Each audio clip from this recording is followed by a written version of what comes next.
also search a number of databases that are available publicly that have U.S. patents, have other patents around the world. Yes? I think she said provisional patent. Am I right? Yeah. Provisional patent, the patent office does not examine. They just. Oh, okay. That was what your question was. You were wondering where do we search it? We don't examine. We don't search the provisional. So you won't hear anything from us other than, yes, thank you for your provisional application.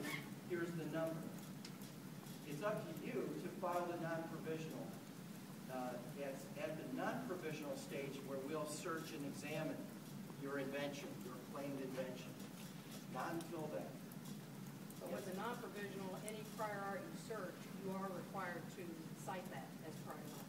That's correct. The U.S.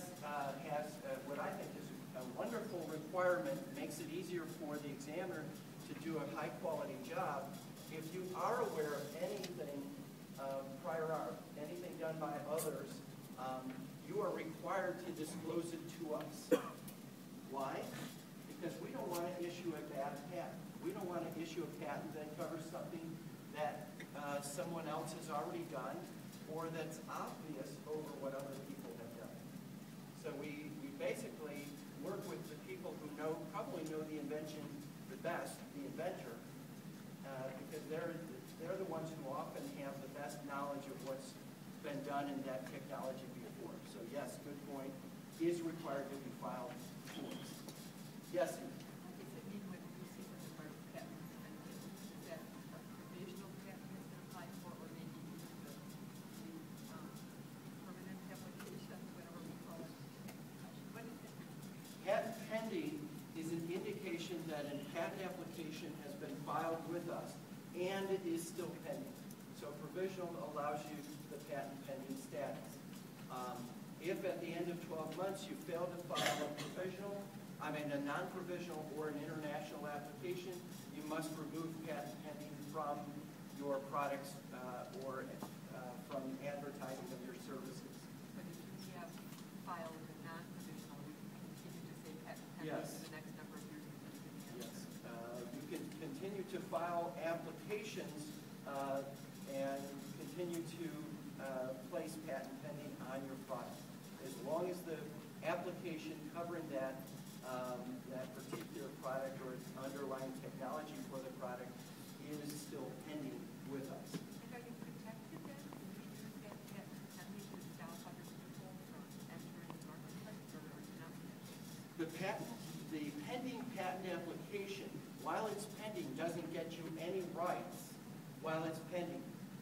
Once a patent issues, you may have something we call pre-grant rights, rights that go back to when you filed, and it's quite complicated determining whether you in fact have any pre-grant rights.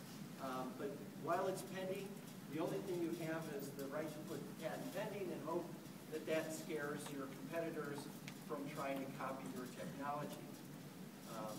It puts them on notice so that if in fact you do get a patent, you can then quickly stop the infringement. But somebody might choose to gamble on the fact that you might not be able to come after them and try to sell your product for the next several years. That's correct. Somebody could gamble and basically use your patent pending invention while it's pending.